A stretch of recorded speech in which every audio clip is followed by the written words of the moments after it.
Welcome to Sprinkle with Hope podcast. And today our guest comes to us from Brigham Young University. He's a psychology and developmental biology professor there. Talks talks a lot about the brain and how it functions and all those type of things. Probably a lot of this stuff is going to go over my head, but we're very happy that Jeff Edwards is joining us. Jeff, thank you so much for joining us. Appreciate it. Thanks for the invitation. So for those people who don't know, you give a little bit of background about why you got into this field and why you're interested in the brain and how it functions and those type of things. Yeah, so, early on, I was interested in a lot of things and just kept getting attracted towards research on the brain. I think I think of it as really kind of the last frontier of our understanding about the body and the physiology of the body. There's still a lot left to learn with everything, but the brain especially. And that kind of fertile area of being able to investigate and research just anything that, that I'm interested in that I think relates to what's going on in society has been a lot of fun for me. So, I've done some research with health really related to stress and the negative impacts of stress and how exercise might be able to help us cope with some of the mental challenges that we have with that. Or, we've done a study on PTSD or drugs of abuse, so things that I think relate to what's going on. And so, very circuitous route to get to where I am, but it's been a fun area to be in and it's a fun area to do research in. That's awesome. I really appreciate you coming on as well. And so you kind of mentioned, about stress and whatnot. And, I'm curious to kind of pick your brain a little bit about that neuroplasticity and how that interacts with stress. Like, because, I think some of us or most of us kind of know what neuroplasticity is in general. But how does like stress and other things like that affect that neuro wiring? Yeah, so great question. Maybe I'll start with giving a little bit of background on the neuroplasticity, just for those who aren't familiar. Please.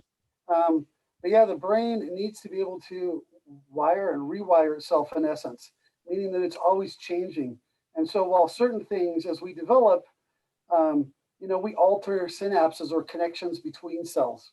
So we don't make new neurons throughout our life, at least not very many, but what we do is we rearrange how they communicate with each other at the level of the synapses. And that's really neuroplasticity, is how we can modify these connections or circuits for important reasons. And, this applies, for example, to learning and memory. So when we experience things in our lives and we remember these events, you don't make a new neuron, for example, to hold that memory. What we do is we make new connections between pre-existing cells that then form what we call a memory engram, or kind of a group of connected cells that allow us to remember things. And so, if you're interested in understanding how learning and memory works, or muscle memory, or, development in many different ways and aspects, even something like reward in addiction is a learned response and a learned behavior. And so it's important that we modify our brain's connections in order to hold these new memories or to, adapt to what we're doing in our environment. So we oftentimes call it use-dependent plasticity. So what we're doing determines this plasticity. And it turns out that things like stress are usually have a negative impact. And now I should give the caveat with humans, a little bit of acute stress, so kind of short-term stress can actually be good. It's motivating, it gets our attention, it helps us to focus better. But when it's ongoing chronic long-term stress, then it tends to have a more negative deleterious effect. And that occurs in the immune system, where we are less likely to fight off infections. And it occurs in the brain, where we're less likely to, for example, remember things. So it's shown in animal models and in human studies that with chronic stress, we perform worse with memory tasks. And so one of the things we were really interested in doing is to look at kind of exercise and its role in stress. But at least for now gives you a general idea that stress does have a negative impact, and we can study and at rodent level, we use a lot of rodent animal models. We can show that the synaptic plasticity mechanism that mediates learning and memory in a part of the brain called the hippocampus. So that hippocampus, we don't remember anything. So we need it to remember things.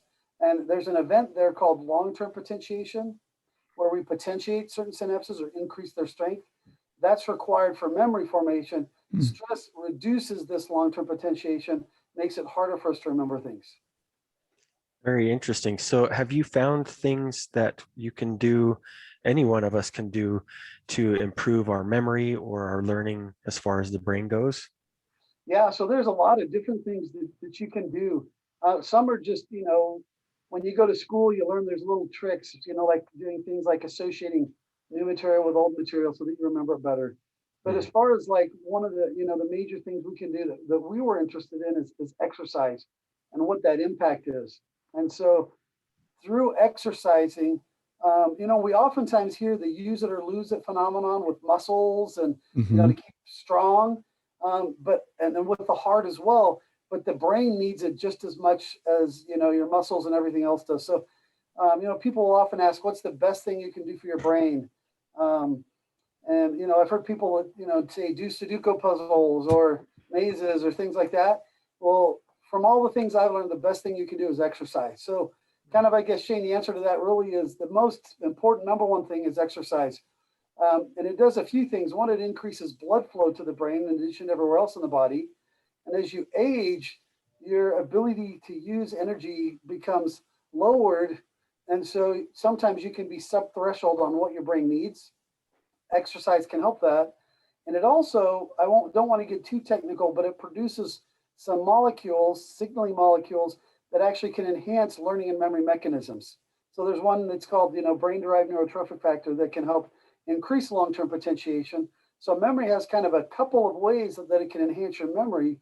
And as it turns out, we were really interested in knowing, okay, if exercise is good and we can show it increases long-term potentiation, helps with your memory, stress is deleterious and bad for memory, what happens when they co-occur? Because as we all know, both of those occur to all of us, right? We don't live Right. the level of just exercise or stress. It's both. So which one wins the battle, I guess, we wanted to know. And it turns out that if you do exercise and stress together, exercise does overcome the negative impact Hmm. of stress. And so it's not as good as if you didn't have the stress, of course, but it puts you back to kind of more of a control level as if you didn't have the stress or exercise. So that was kind of one of the studies that we did that I thought was impactful. And then it really brought up a lot of extra questions like, we did this with rodents and they would run 5 kilometers on this running wheel. But then we wondered, well, what's the maximum? Do they need to run? Is it 1, 2 kilometers? We Yeah. do the same thing with weightlifting for those guys out there, the meatheads who want to do some weightlifting, right? So those are some kind of interesting things we don't know yet that we kind of are curious to find out. Yeah, that's awesome research. I'm curious to hear when you find out about that, what you come up with. I'm also kind of curious. So in neuroplasticity, when you rewire one, are you getting rid of another one, or like how does that work? Because you're rewiring that path. There's only so much space in your brain. So how does that? I'm kind of curious to hear how that Yeah, works. yeah. So yeah, interesting question. So um, different parts of the brain likely work differently as far as this goes. We do know that once you've consolidated what I'll call a short-term memory into a long-term memory, we know that that's going to be a permanent one. So you don't necessarily have to trim out your old memories in order to make new memories. So we know once we've truly done consolidation, those are going to be permanent. I mean, but obviously there is a max, right? I don't know what the Yeah, max would be. How, if we lived to 200, would we max out brain space for sure. memory? But as of right now, we know that we haven't been able to max out more of the long term memory. But what gets kind of interesting when we think about it is if we remembered every single experience, we usually forget things, right? Yeah, And so our brain decides what is important enough to consolidate to long term and what we keep as short term. And so we think in the hippocampus, which is the part of the brain you need to form the initial short term memory. And when I say short term, just to make sure that we're on the same page, I'm talking about hours to days memory yeah. versus kind of a working memory, which is really like a minute or two. And so once it's consolidated to kind of this, or once we have the short-term memory that's going to be lasting hours to days, that's in the hippocampus. And those synapses actually can, in essence, I mean, rewiring might be one way to think of it, but what they do is they strengthen their synapses, but they Oh, didn't okay. change their synapses. So they're just enhanced. And so what can happen is if you keep that strengthened synapse long enough for at least, to consolidate it to long term, we think long term is making new connections downstream that will hold it permanently. But if we don't consolidate those, we in essence erase those short-term memories and make way for new memories. So I like to think of it, I use an analogy like a whiteboard where we're writing up memories. We consolidate the important ones, the long-term, by making new connections, but we can then erase just the potentiation so that we can do that again for new memories coming in. Hmm. Yeah, that So is a little bit of both. yeah. It's really interesting. Going back to the exercise, I was thinking you might say something totally different than that, but really that's also helping our physical body to become more healthy, and not just our brain. But I think sometimes we overcomplicate things and we think, okay, we have to do something so dramatic and drastic, but it could be as simple as exercising that allows us to remember things better and also physically feel better. Exactly. So, it's well known to reduce our levels of stress as well and anxiety. So by exercising, you're, psychologically better, as well as have a better capacity for learning and memory. And then, like you said, right, if the muscles are stronger, everything else, heart's better, your overall quality of life is good. So kind of interesting. It just keeps, with all the fancy stuff we talk about doing, it just kind of keeps coming back to the basics of, exercise and eat healthy. And those are like the pillars, right, of I think a good healthy life. So That's yeah, Yeah, eat my exactly. broccoli, right? broccoli, that's right, with your mom. I am kind of curious, like, so how does that, I mean, we've heard the saying, right? It takes like 21 days to create these habits or whatever. Is that what you found, or have you found, because I've heard other things where it's actually closer to like 30 or 60 days to create those longer term, habits or whatever you want to call it. Yeah. So yeah, interesting question. So while we're talking about like kind of there's different types of neuroplasticity that work differently in different parts of the brain. So while we've been focusing on kind of learning and memory, those memories are formed kind of instantly, but those might take, several days to a week to consolidate to long term. But kind of getting into this idea of habits or behaviors, that's in another part of the brain. And that part of the brain is closely linked to our reward. And so a lot of the things we do are driven by reward or aversion. So if something's aversive, kind of like you were mentioning the broccoli, um, that's oftentimes aversive, and we literally will remember that was aversive. I didn't like broccoli, so you'll avoid it and fight it, right? Yeah. Yeah. Because you hate it. And then something that was good, like your chocolate cake, you're like, well, that was great, had a lot of carbs in it. So then you kind of you're wired to have a behavior so that you remember it and you want to do it. And just like you said, some of these behaviors, usually there's things that are rewarding. Eventually, they can become something that becomes a habit. And if it becomes maybe an extreme thing, or the difference between we can have good or bad habits, a lot of the things that can become addictive, let's say, are a similar vein. It's a habit, but it's really a maladaptive habit that you will do, even though you know that there's a negative outcome or negative result or consequence of that response. And so, yeah, some of these changes that occur in the reward part of our brain often take about 3 weeks. Mm. And if we want to talk about, it's easier for me to answer this in the terms of addiction, in the sense that Yeah. if you give somebody, let's say, cocaine, what can literally happen is you can change the synapses and how they function, and in a way they're desensitized. Hmm. And so maybe to put this in simple terms, if we've got a certain level of dopamine that helps us to feel good and that allows us to feel like things are rewarding, what happens with cocaine, uses is we spike it and those levels go up. But as you come back down again off the cocaine, there's a point where you start to become subthreshold or below where you normally should be, Mm. right? And that event, that doesn't happen with maybe one bout of cocaine completely. This changes start after one bout. We can actually do studies in animals and show the synapses start to change and rearrange it with one dose of cocaine. But once Wow. you do that chronically, you really start to suppress where you're at normally. So now somebody who's an addict feels crappier than somebody else. So where, eating some food might make you feel good, this person's not even getting back to normal, so they have to go back to their drug, right? Mm. And really what has to happen is that if this change occurred over the course of like 3 weeks, oftentimes it's going to take 6 or 8 weeks to reverse some of those changes. So let's say you've been on cocaine for a year, you can't just go off and go back to normal. Your synapses, or this plasticity that's occurred, actually has to rewire itself a little bit. And that's why people have to, maybe go to rehab for a month or 2 months, because you're going to have to get through this withdrawal period where you're feeling crappy until you can get back to normal again and have your synapses, in essence, or these connections, kind of rewired to go back to where they were to begin with. And so, yeah, they're definitely for Mm. our behaviors or withdrawals or other things. There is kind of this magic period sometimes of, let's say, maybe 3 to 6 weeks where we either can start and form the habits, or where we even try to reverse the habits, where to get rid of it, you've got to go off it for a period of time to kind of reverse some of these connections that we've really written, right? This Yeah. kind of a memory or behavioral memory we've written. That's really cool. I think that's the best way that I've been described on how somebody can crash when they come down from that high. I didn't realize that they would come even further than the normal, but that makes a lot of sense that they would really just almost hit rock bottom and not be able to come back up. So they just instantly turn back to the drug and have to have that high. Yeah, and it's the only thing that gets them back to normal. Yeah. Yeah. So what studies are you currently doing that might, what are you working on right now that you're excited about? Yeah, so a couple of things that I'm kind of interested about we have going on. One is we're doing a study with PTSD, and it's known that there's a few drugs. It's ironic how these were discovered. It turns out one of these drugs is used for people with heart issues that we use for PTSD, and it turns out that they just kind of discovered a coincidence that people on this drug for their heart were less likely to develop PTSD symptoms. So, and there's a couple of these drugs, and what we wanted to do is to see, could we prevent PTSD symptoms from even occurring to begin with?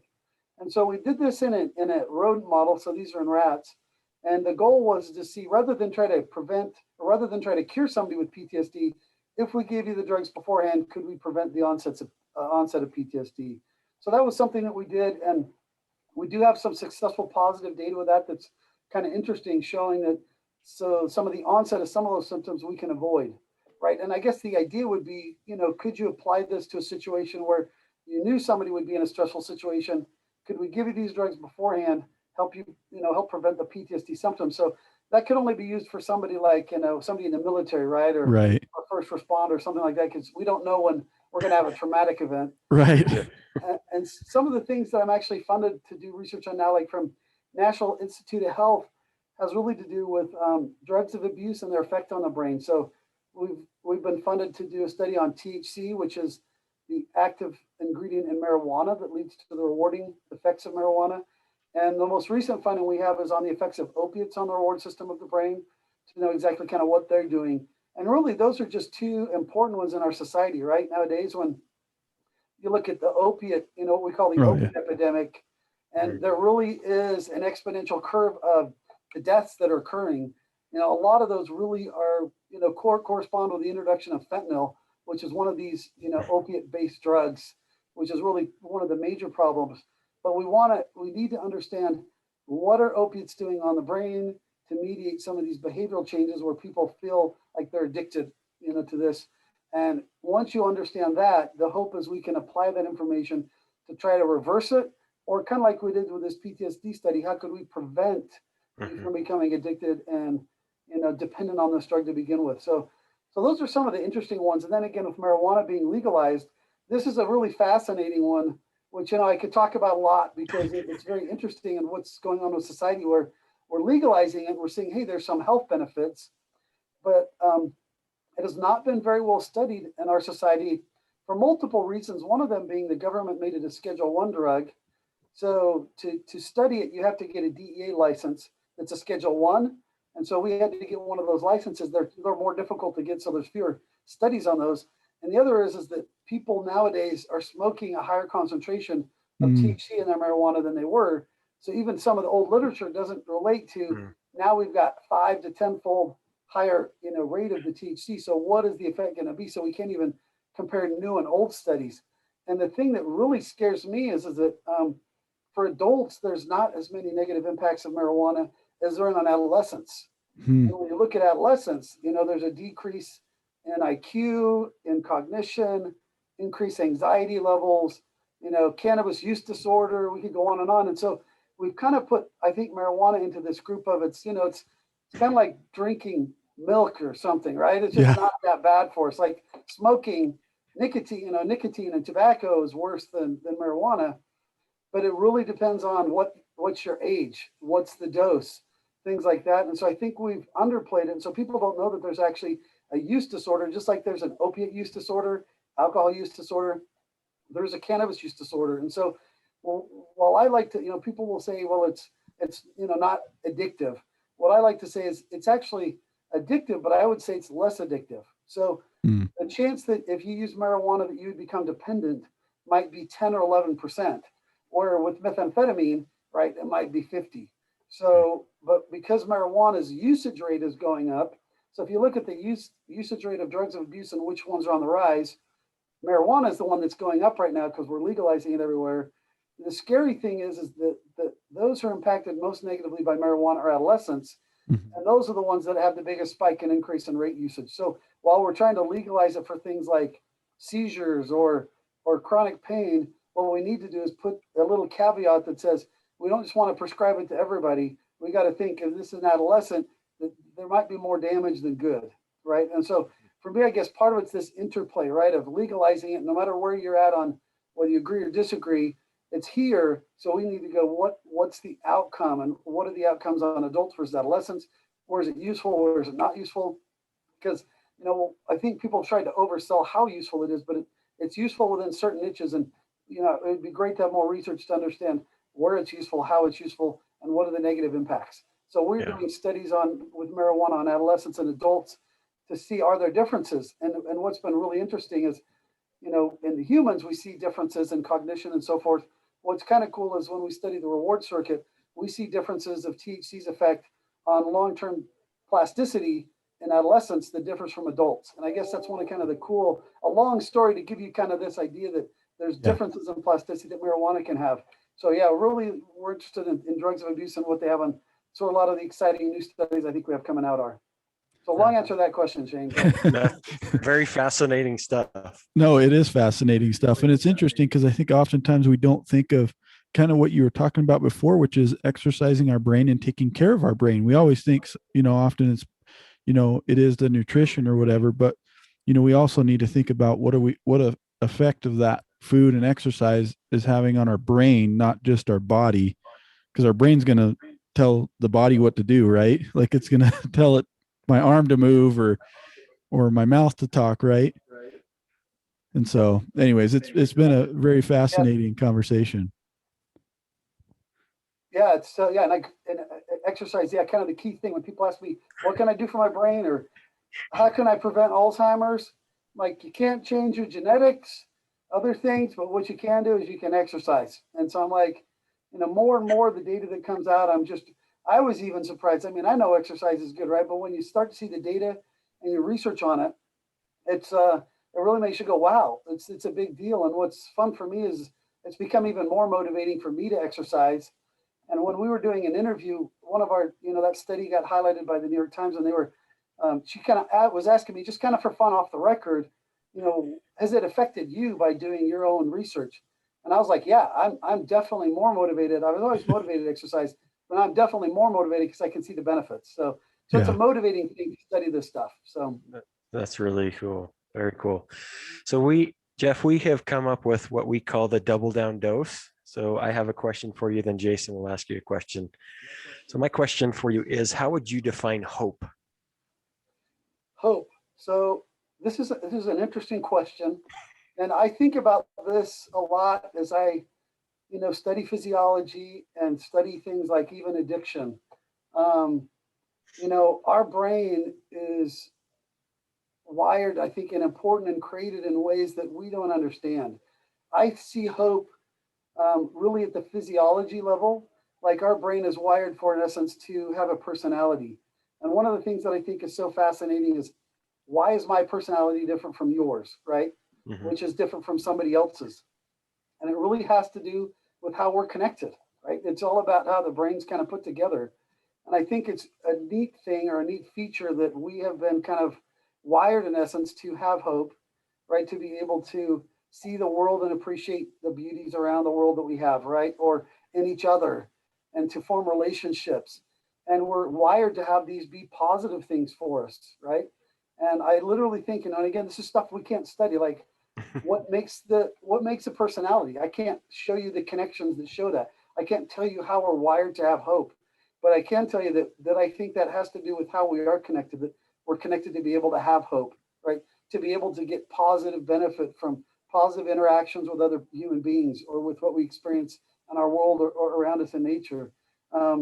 And I guess part of my take hope, the way that I think about hope a lot, besides just, we don't understand how it is, but we know it's there, is that, kind of correlating back to habits or addictions or things, is that there's hope for us, right? There's hope for change. If we're having issues with health, there's hope to exercise and to get better.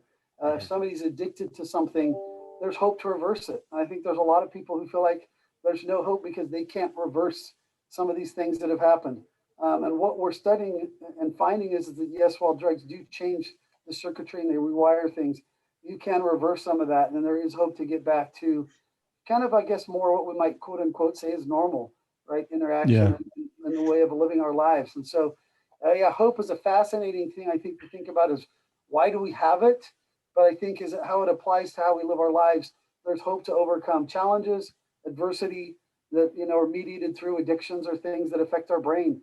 If somebody's been through a stroke, there's hope to regain function and to learn to kind of use their body again. And so, I think hope really ties well in with kind of neuroplasticity and understanding that we can change things and rewire things for sure. Yeah. Interesting question. That's awesome. I love that response. It's so interesting. This just the different, when we ask these two questions, like what kind of discussion comes up, and it's really great. I love it. And speaking of love, that is the second question, which is, what is your definition of love, or how would you define that? Yeah. So love, another thing that ties really closely into, right? The brain is wired that way to have love, to be able to express love. And, that even ties into kind of the stress, I think, a lot, where we see when people are stressed and you're wrapped up in with your own concerns, it seems like you're reactivating some kind of circuit, right? Over and over again, almost to a point where it becomes habitual and you lose the ability to care about things as much, right? It tends to be when people get depressed and get into these down points of life. And what you need to do sometime is to change the thinking. And really, some of the things that pull us out of these negative attitudes or negative thinking patterns is things like love, right? It's relationships. Yeah. It's doing something for somebody else. And I think this is so fascinating for me to see that.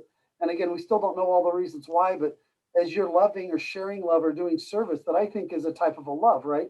Yeah. You do something altruistically for some other person, it takes you out of some of the negative thinking modes that we can get into as humans, helps us to see outside ourselves, and it changes us. And so I think physiologically we can see some of these things where stress hormone levels will go down and things like that as we love and learn to serve and do things for other people. But really, what is that? I think is a really cool aspect too, right? Of what's going on in our body that produces some of these things. But I think love helps us to overcome some of the negative things in our life, just like stress and anxiety.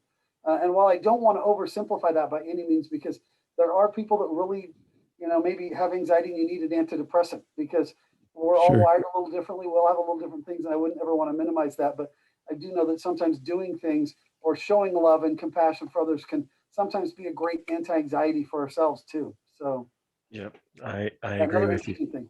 Yeah, very good, Jeff. I've really enjoyed our discussion. I think it's so interesting how to think about the brain, and I personally think it's such a powerful thing that we sometimes don't use to its ability. So I've really enjoyed this discussion. I hope, myself included, we can exercise more and strengthen our brain and our memory.